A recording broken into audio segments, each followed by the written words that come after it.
Баршаңызға сәлем, бүгінгі сабаққа қош келдіңіздер. Жалпы бүгінгі сабақта сіздерге категория ашудың неофициальный жолын көрсететін боламын. Мен сіздерге дәл осы видеоның соңына жалпы договор және накладной документті тастап кететін боламын, өйткені неофициальный жолында осы екі документті изменить ету керек. Қазір соны сіздерге көрсететін боламын. Жалпы сіздерде үш документ болады: договор накладной және де спецификация, ол транспортный накладной деген сөз. Енді қазір сіздерге соны қалай изменить ету керектігін көрсетемін. Так, қараңыздар, бұл жерде мына контракт номер дегеннен үш қағаз тұр.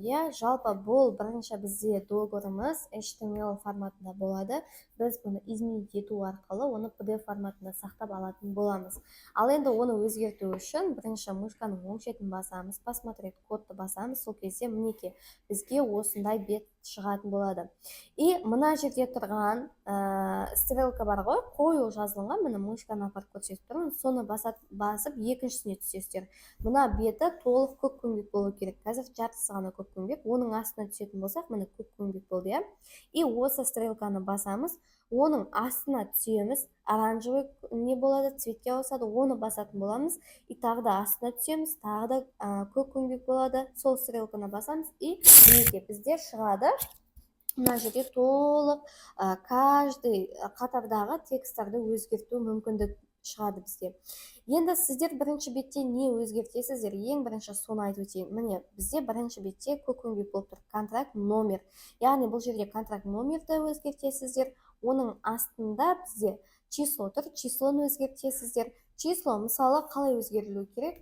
Мысалы бүгін 6 март па? Договордың числосы где-то 3 март болу керек. Накладнойдың числосы 6 март болу керек. 2-3 күн аралықта алдында болу керек договор. Өйткені договорды біздер бірінші аламыз. Одан кейінгі өзгерілетін дүние дәл осы қатарда, мынау толық қазір бір не болып тұр ғой, көк көңбек болып тұр ғой, соның әрбір қатарын өзгерту үшін осы стрелканы басамыз, и соның астындағы стрелкаға түсетін болсақ, мінекей біз каждый қатардағы сөздерді өзгерте алу мүмкіндігіміз пайда болады.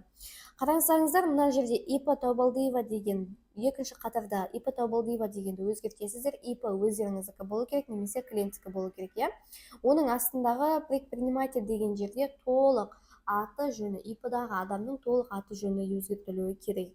И бен деген жерге инің жазасыздар. Все, осы бірінші бетінде 1, 2, 3, 4, 5 қана жерін өзгертетін боласыздар. Ал үшінші бетте сіздер мінекей покупатель дегенді толық өздеріңіздікі қылып өзгертіп шығасыздар. Там продавецке тиіспейсіздер, тек қана покупательді ипа табалдиева, одан кейін барып номер деген жерде 2 ин тұрады, регистрационный номер тоже ин тұрады, юридический адресте сіздерде Қазақстан өздеріңіздің адрестарыңызды жазатын боласыздар, и КЗ шотқа, Каспий шотты жазасыздар. Потом электронный почта қоятын боласыздар, и мына жерге покупательдің аты жөні толық өзгерілетін болады, и соңында біткеннен кейін осы қағазды HTML форматында сохранить етіп алып, МП деген жерге без печать деп жазып, суретке түсіріп сканнан өткізіп, документті Каспийге заявка жібереміз. Ал енді мен сіздерге қазір бірінші договордың өзгертілуін көрсетіп жүрейін. Так, қараңыздар, мен осылай келдім, каждый қарап отырсаңыздар, каждый үшбұрышқа түскен сайын көк көңбек не пайда болып жатыр, өзгертуге мүмкіндіктер пайда болып жатыр, Ең бірінші мен контракт номерден бастаймын. Контракт номердің несін басамын, мен үшбұрышын, оның астына тағы да үшбұрыш шығады, и сол кезде қайттан контракт номер көк көңбек болады. Соны басып, мінекей контракт номерін шығарып алдым. Енді мен соңғы цифраға апарып тез мышканы басам, мышка ақ болғанға дейін басу керек, мінекей ақ болды. Сол кезде соңғы цифрасын өзгертіп, мен бір цифраны енгіземін. Содан кейін S0-ді басу арқылы мына жерге мен контракт номеріне енгізу кірттім. Қарап отырсаңыздар, мінекей. Енді маған мұна числоны өзгерту керек. Ол числоны өзгерту үшін де бағанағыдай жасаймын. Так, мінекей числоға келдім, үшбұрышты басамын, қайттан оның астына шыққан үшбұрышты басамын, және де міне бірінші число мен өзгертуім керек. 3 деп тұр, 3 март кете берсін. Апреля дегенді мен март деп өзгертемін. Так, март. Ескертетін жайт мына жерде, егерде сіз мына жерде бір қатардағы бір букваны не болмаса цифраны удалить етіп алатын болсаңыз, мына документті қайттан басынан жасау керек болады. Өйткені мына жерде бір әріпі немесе бір цифрасын өшіріп алсаңыз, оны қайттан орнына келтіру оңай емес. И мына жерге 2025 S0 мінекей өзгерді, иә. Енді төменге түсемін. Мына жерде Ипа Таубалдиева деген жерді мен изменить ету керекпін. Так, изменить ететін кезде артық әріптеріңізді удалить етіп тастайсыздар. Міне Ипа Та бөлек жазылып тұр. Одан кейін Убалдиева бөлек жазылып тұр. Иә, біз осыларды изменить етеміз. Мысалы, Ипа деген жерден кейін Таның үстінде сіз басамыз да толық Ипа атауын жазамыз. Мысалы, Шахризада. Мінекей өйстіп жазып алам, S0-ді басам, и Убалдиеваға барам да, мынаны өшіріп тастай салам, болды. Сол кезде міне Ипа Шахризада, артық ештеңке жоқ, артық ештеңке болуы керек емес. Одан кейін барып, сол Ипадағы адамның толық аты жөні фамилиясын жазып шығасыздар. Мінекей. Так, предприниматель, Та деп бөлініп тұр ғой, иә? Так.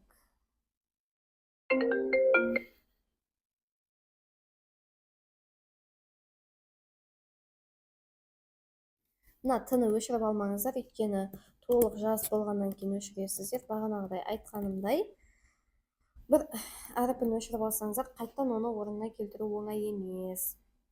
Одан кейін А-ны басып,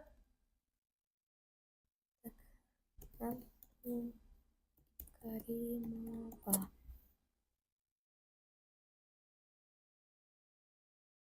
Мына жерде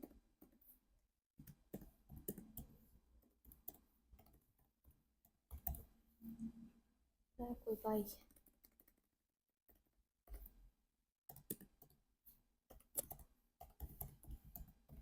Мінекей. Осылай жазып алғаннан кейін алдындағы артық тұрған әріпті удалить ете саласыздар. И все. S0-ді басамыз. Сөйтіп, мына қалғандарын барлығын бұлай удалить етіп шығасыздар. Болды. Мына жерге қарап көрсеңіздер, Шахризада, Абдукаримова. Так, мына жерде абзац қалдырылмаған. Абзац қалдыру керекпіз, өйткені барлығы бір-біріне қосылып қалған. Бұндай жайттарды байқап қалса, неофициальный екендігі сразу білетін болады. Мінекей.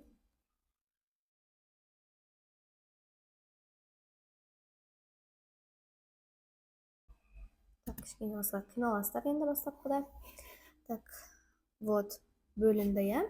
Енді төменге түсіп, инын жазатын боласыздар. Мінекей, инын жазуда қиын емес.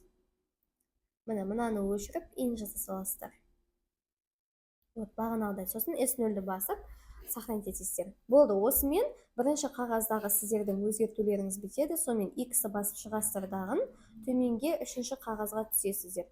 Үшінші қағазда да тура осылай посмотреть кодты басасыздар. Одан кейін барып, мінекей көк болды, оранжевый болды, иә? Так. Екіншісі, осының астында оранжевый болуды іздейсіздер міне.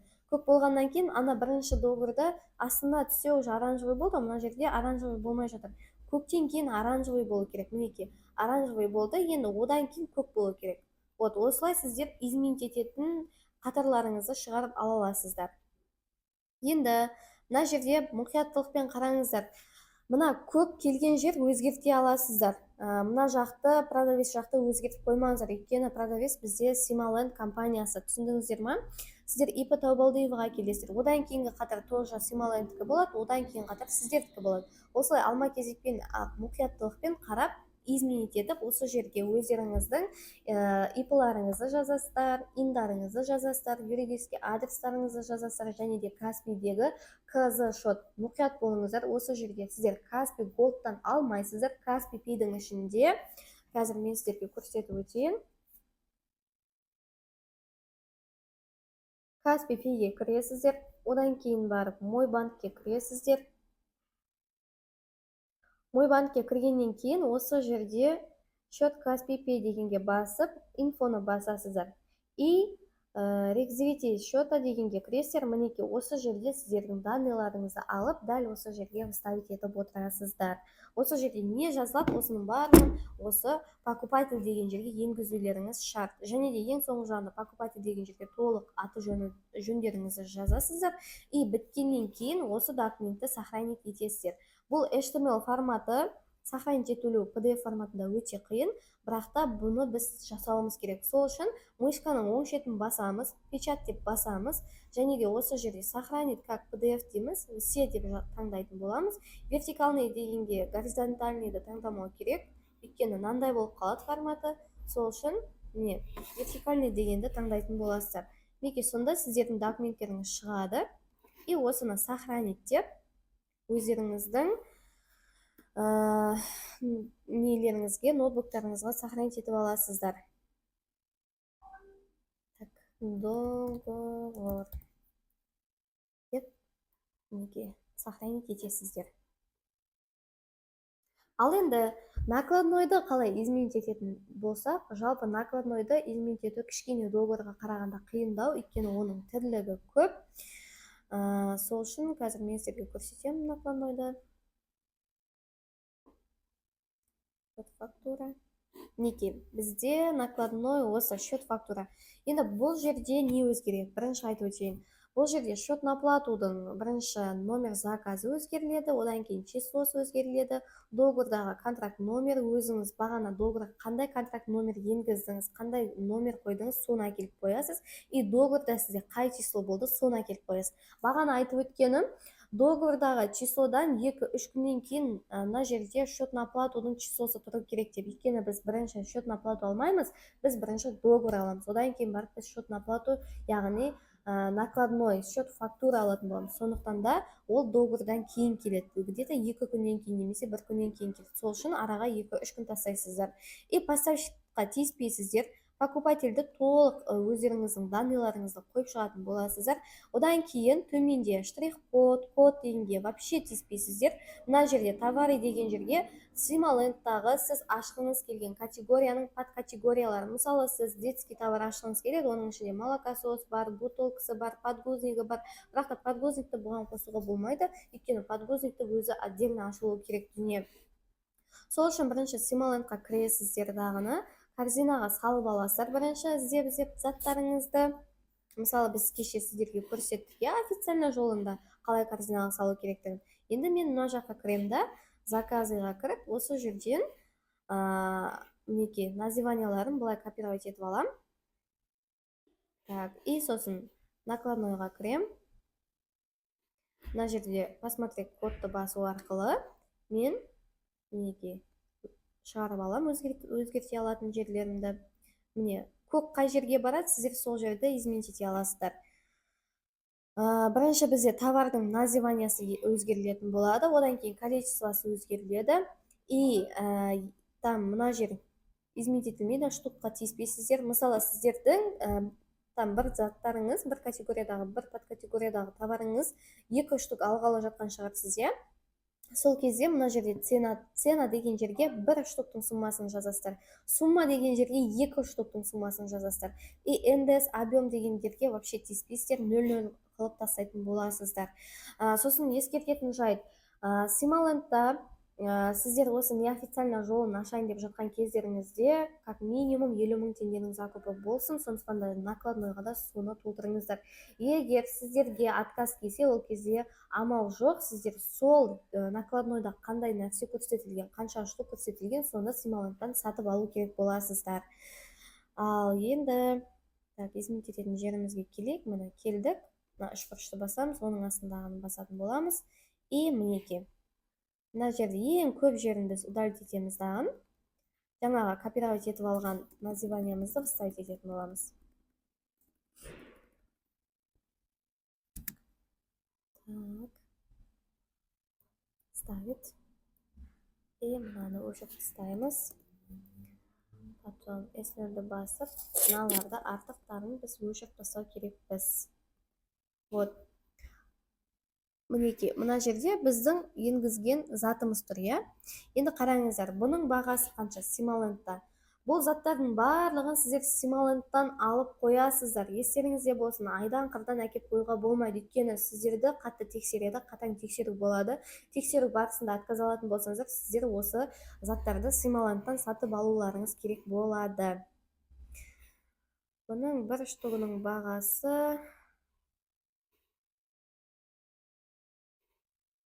мына жерде қалмаған сияқты ғой деймін.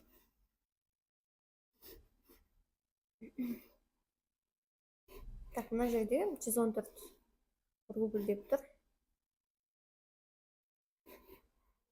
Так, мінекей штукка өтесіздер. Мысалы, штукты екеу жасағыларыңыз келсе, мына жерде бірді өшіріп, екі деп көрсетесіздер, екіні. Бірінші жазып аламыз, одан кейін бар өшіреміз. Жарай ма?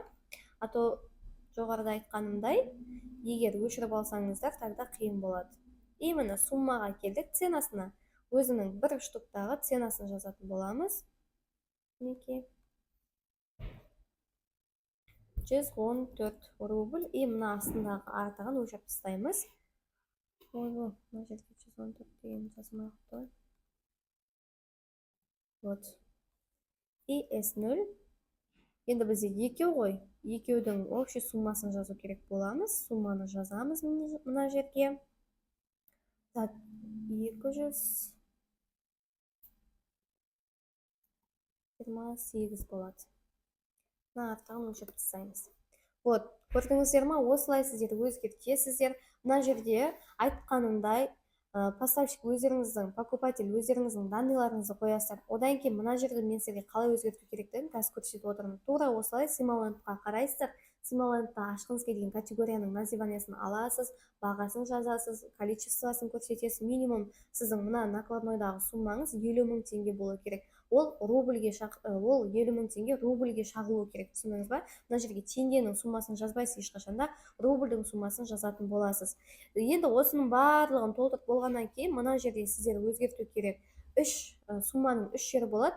Міне 1484, бірінші жері, екінші жері тоже 1484, үшінші жері мына жерде всего наименование деп тұр ғой. 13 түрлі товардан мына жерге общий сумма 1484. Вот, осыны сіздер өзгертесіздер. Сіздерде қанша штук, қанша товар и қанша теңге болды суммасы, соны. И суммаларыңызды орысша қылып мына жерге жазасыздар. Жазылуын көрсетесіздер. Түсіндіңіздер ма? Мінекей.